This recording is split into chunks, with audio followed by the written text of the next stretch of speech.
Vandeham Sri Guru Sri Juta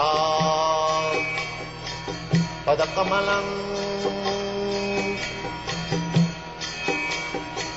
Sri Gurum Vaishnava Vansha.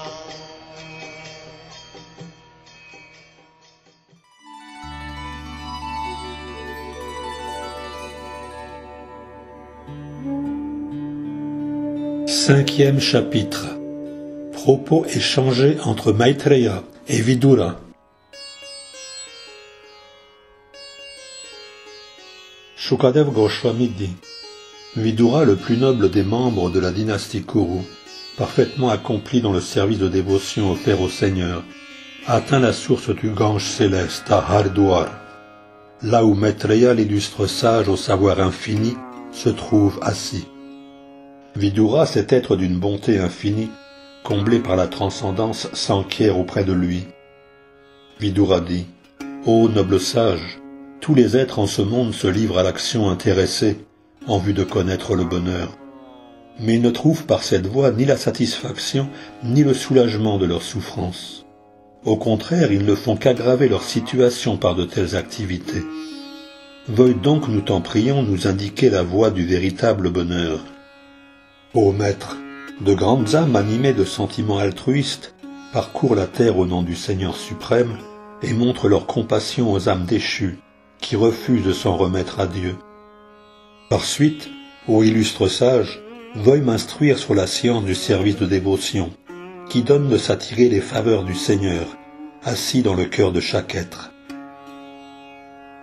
Il peut alors révéler de l'intérieur la connaissance de la vérité absolue, selon les antiques principes védiques.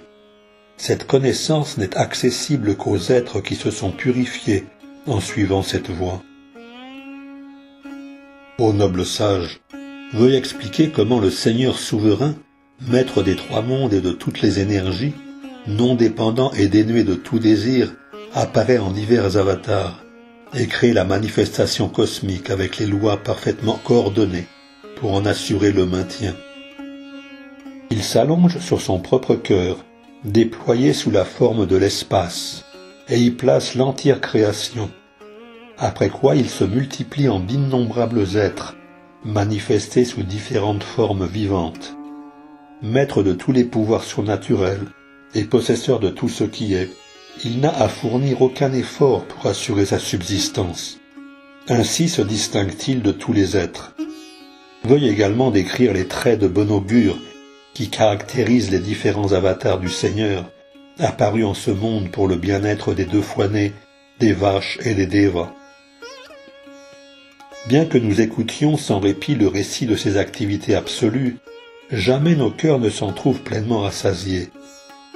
Le souverain roi d'entre les rois a créé les différentes planètes et les divers lieux où habitent les êtres vivants, selon leur occupation et les attributs de la nature matérielle qui agissent sur eux. Et il a également créé leurs divers monarques et dirigeants. Ô toi le meilleur des brahmanas, veuille également nous dire comment Narayan, le créateur de l'univers qui trouve en lui-même sa plénitude, a fait apparaître la diversité de nature, d'activités, de formes, de traits et de noms chez les divers êtres créés. Ô Maître, j'ai maintes fois écouté Vyasadeva décrire les différents statuts de l'homme dans la société, et je suis plutôt rassasié de ces sujets d'ordre inférieur, avec les joies qui s'y rattachent. Ils n'ont pu satisfaire mon désir de goûter au nectar des propos à la gloire de Krishna.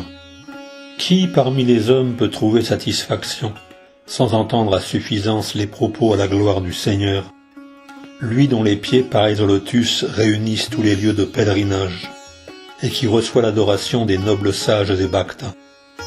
Ces propos ont le pouvoir de trancher tout lien avec la famille, par le seul fait de pénétrer l'oreille. Ton ami l'illustre sage Krishnadevapayana Vyas a déjà dépeint les attributs spirituels et absolus du Seigneur dans son important ouvrage le Mahabharata. En vérité, toute sa démarche a pour but d'attirer l'attention des hommes du commun vers la Krishna Katha, la Bhagavad Gita, en utilisant leur forte attirance pour les propos à caractère matériel.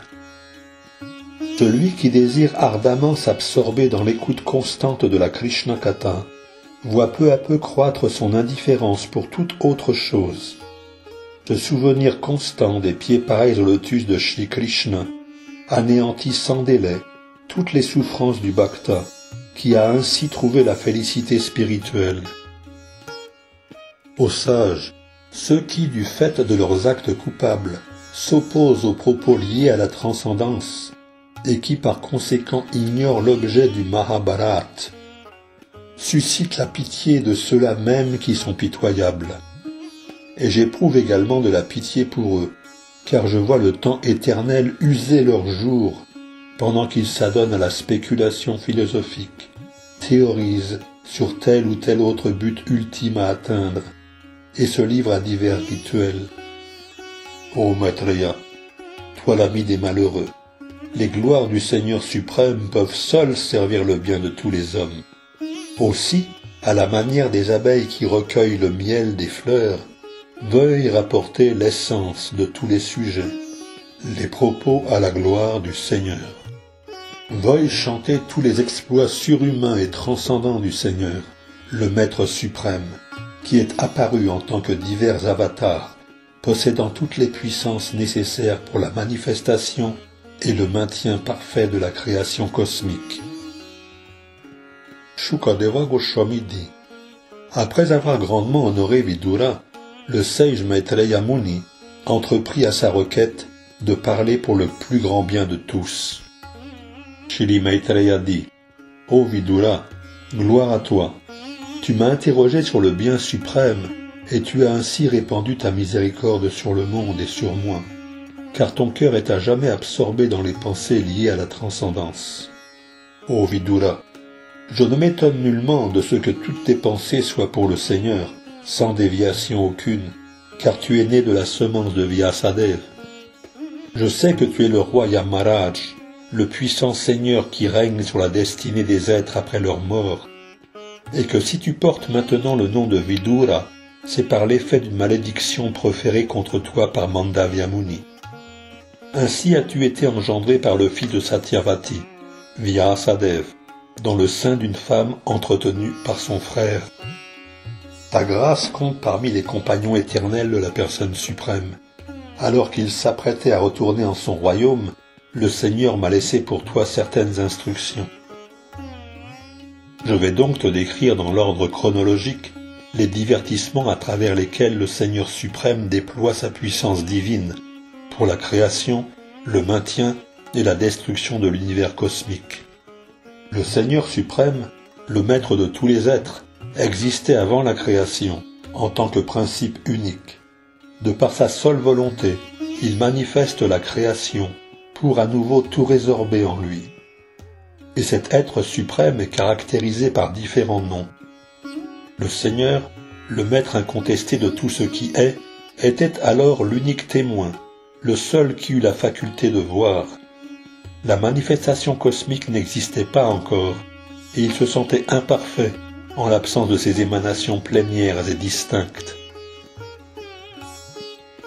L'énergie matérielle demeurait à l'état latent, tandis que la puissance interne était manifestée.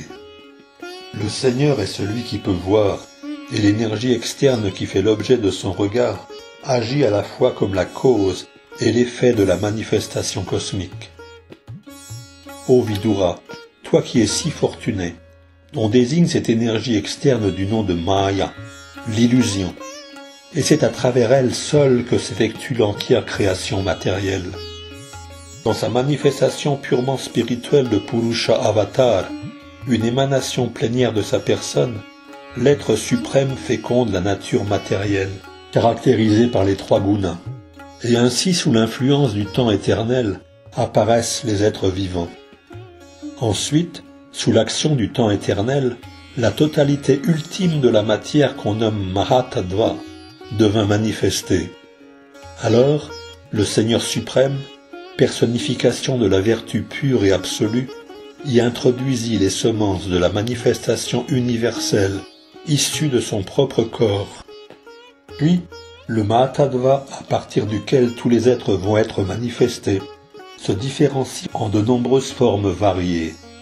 Il subit surtout l'influence de l'ignorance et produit le faux ego. Il s'agit d'une émanation plénière du Seigneur suprême, possédant la pleine conscience des principes de la création et du temps dévolu à la fructification. Le Mahatattva ou la grande vérité causale devient le faux ego, lequel revêt trois aspects, soit la cause, l'effet et l'agissant. Toutes ces activités relèvent du niveau mental et s'appuient sur les éléments matériels. Le faux ego, quant à lui, peut se manifester dans l'ignorance, la passion ou la vertu. Au contact de la vertu, le faux ego se transforme pour devenir le mental. Tous les dévas qui dirigent le monde phénoménal sont également issus de cette interaction du faux ego et de la vertu. Les sens, quant à eux, sont issus de l'action de la passion sur le faux ego, en sorte que la spéculation philosophique et l'action intéressée sont principalement des produits de la passion. L'éther est produit par le son, et le son représente lui-même la transformation de la passion, unie au faux ego. En d'autres mots, l'éther est la représentation symbolique de l'âme suprême. Quand le Seigneur suprême porte ensuite son regard sur l'éther, celui-ci partiellement mélangé avec le temps éternel et l'énergie externe, fait apparaître les sensations tactiles, desquelles apparaît l'air qui emplit l'espace. Puis l'air à l'extrême puissance, en se combinant avec l'éther de l'espace, engendre la forme perceptible par les sens, et cette perception se transforme en électricité, cette lumière qui permet de contempler le monde. Lorsque l'électricité surcharge l'air et que l'être suprême pose sur elle son regard, survient alors par une combinaison du temps éternel et de l'énergie externe la création de l'eau et du goût. Quand l'eau, ainsi créée à partir de l'électricité, est ensuite touchée par le regard du Seigneur souverain, et qu'elle se mêle au temps éternel et à l'énergie externe, elle se transforme en terre, dont l'odeur représente la qualité première.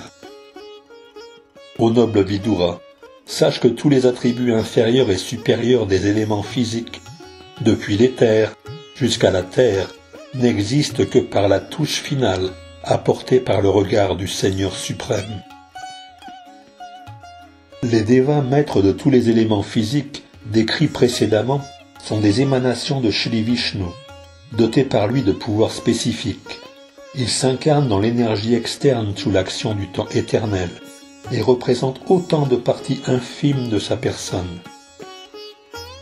Incapables d'assumer les diverses responsabilités qu'ils s'étaient vus confier dans l'organisation de l'univers, ils offrirent au Seigneur de fascinantes prières. Les dévas dirent « Ô Seigneur, tes pieds pareils au lotus sont pour les âmes soumises comme une ombrelle, les protégeant des souffrances de l'existence matérielle. De fait, tous les sages qui les acceptent comme refuge se débarrassent de toute souffrance. Nous offrons donc notre hommage respectueux à tes pieds pareils au lotus. Ô Seigneur, toi notre Père, ô être souverain, les êtres qui vivent dans l'univers matériel ne peuvent jamais connaître le bonheur, accablés qu'ils sont par les trois formes de souffrance. Par suite, ils cherchent refuge à l'ombre de tes pieds pareils au lotus, tout empreint de connaissance, et nous faisons de même. En eux-mêmes, les pieds pareils au lotus du Seigneur servent de refuge à tous les lieux de pèlerinage, et les nobles sages à l'esprit clair, emportés par les ailes des Védas, cherchent sans répit le nid de ton visage pareil au lotus. Parmi eux, certains, à chaque pas, s'abandonnent à tes pieds pareils au lotus, en cherchant refuge auprès du plus saint d'entre les fleuves, le Gange, qui peut nous affranchir des suites de tous nos péchés. Le simple fait d'entendre avec ferveur et dévotion ce qui a trait à tes pieds pareils au lotus et de méditer sur eux en notre cœur nous donne aussitôt d'être éclairés dans le savoir, et ainsi par la puissance du détachement de trouver la paix. C'est donc dans le sanctuaire de tes pieds pareils au lotus qu'il nous faut chercher refuge. Ô Seigneur, tu apparais en tant que divers avatars pour assurer la création, le maintien et la dissolution de la manifestation cosmique. Aussi cherchons-nous tous refuge en tes pieds pareils au lotus, qui toujours confèrent à tes dévots le souvenir et le courage. Ceux que hante une affection déplacée pour leur corps éphémère et pour leurs proches, et qu'enchaînent les concepts du moi et du mien, restent incapables de percevoir tes pieds pareils au lotus, bien que ces derniers se trouvent dans leur propre corps. Mais quant à nous, Seigneur, nous cherchons refuge en tes pieds pareils au lotus.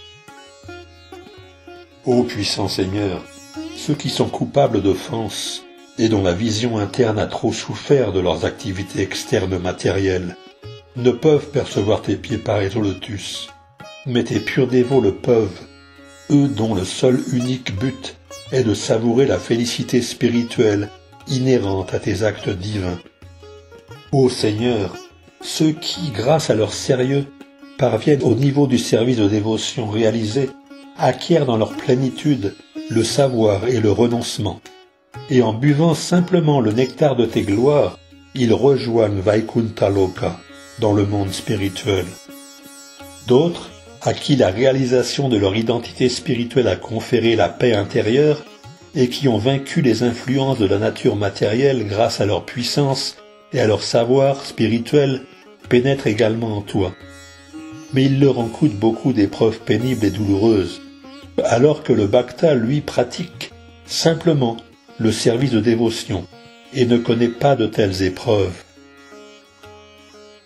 Ô personne originelle, nous t'appartenons donc tout entier. C'est parce que nous sommes nés les uns après les autres sous l'influence des trois gunas que, bien que nous soyons issus de toi, nous poursuivons dans nos actes des intérêts séparés. Et c'est ainsi qu'après la création, nous avons été incapables d'agir de concert pour ton divin plaisir. Veuille nous éclairer, toi le non-né, sur la manière dont nous pouvons t'offrir tous les aliments et denrées désirables, de façon à ce que nous-mêmes et tous les êtres vivants en ce monde puissions assurer notre subsistance sans inquiétude et recueillir aisément les éléments nécessaires à la vie, aussi bien pour toi que pour nous.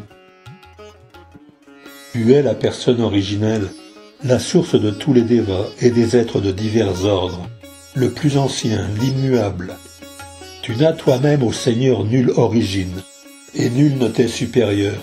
Toi le non-né, tu as placé dans l'énergie externe la semence de tous les êtres vivants. Ô toi l'être suprême, veuille nous donner tes bienveillantes directives sur la façon dont tu désires nous voir agir. Nous qui sommes issus du Mahatattva, l'énergie cosmique globale, aie la bonté de nous accorder ta puissance et ton savoir parfait, de manière à ce que nous puissions te servir dans les divers secteurs de la création à venir. Ainsi s'achève le 5e chapitre du 3e chant du Srimad Bhagavatam, intitulé « Propos échangés entre Maitreya et Vidura »